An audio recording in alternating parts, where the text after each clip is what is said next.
क्यास और confusion create करना नेशनल कॉन्फ्रेंस की पॉलिसी है।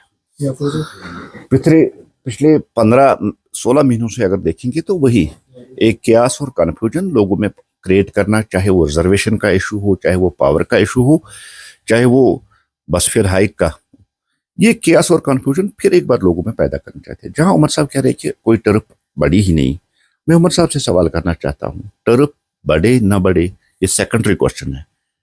पहला क्वेश्चन है पावर है कहाँ, किन को मिलता है, कहाँ मिलता है, और जो ये लोग सड़कों पे आज निकल के प्रोटेस्ट एहतजाज कर रहे हैं, क्यों कर रहे हैं। एक तो ये सवाल।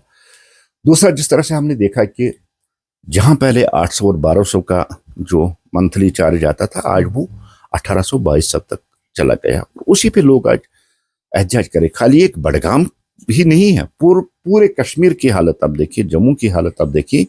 एक तो पावर मिलता ही नहीं है कस्टमर्स को, और दूसरा उसके बाद जो हाइक किया गया है,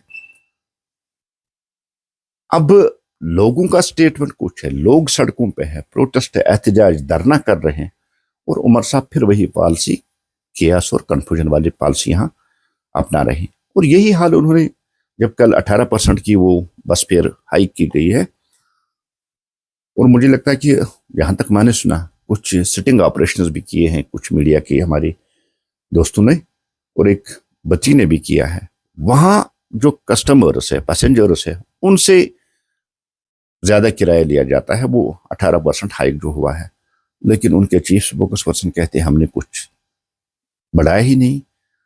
अब ये बढ़ा ना बढ़ा, इसके लिए उमर साहब को एक बार क्लियर होके जम्मू कश्मीर के लोगों के सामने आना चाहिए। लेकिन ये जो क्यास कंफ्यूजन क्रिएट करना, इस पॉलिसी को तर्क करके ये लोगों में इंतशार पैदा करना, लोगों को मजबूर करना सड़कों पे आने के लिए, इस पॉलिसी को तर्क करके उमर साहब को क्लियर बोलना चाहिए बढ़ाया या नहीं बढ़ाया है। लेकिन सबसे पहला सवाल जो है, जो बेसिक क्वेश्चन है, वो कि लोगों को पावर मिलता कहाँ है, ये लोगों से आप पूछिए।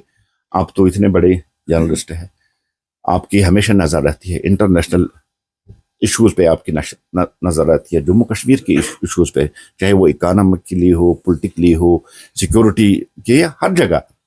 लेकिन आपका भी फर्ज बनता है कि आप सच को सामने लाइए। अगर बड़गाम में प्रोटेस्ट हो रहा है, अगर कहीं और प्रोटेस्ट हो रहा है, तो उसके पीछे रीजन क्या है। उमर साहब तो कह रहे कोई बड़ा नहीं है, टर्फ बड़ा भी है और पावर भी नहीं मिल रहा है।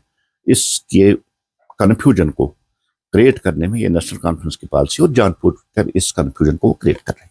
अगर मैंडेट किसी और चीज के लिए मिला था, लेकिन यहाँ पर उन्होंने अपने व्हीकल्स के लिए, सबसे पहले वो अपने व्हीकल्स लाए, और दूसरा उनकी सैलरी के बारे में उन्होंने कहा कि सैलरी बढ़ाई उन्होंने। नाराज है नेशनल कॉन्फ्रेंस से, इतना वो नेशनल कॉन्फ्रेंस के खिलाफ बोलते हैं, फिर वो नेशनल कॉन्फ्रेंस में क्यों है, ये सबसे बड़ा सवाल है ना। वो नेशनल कॉन्फ्रेंस में क्यों है?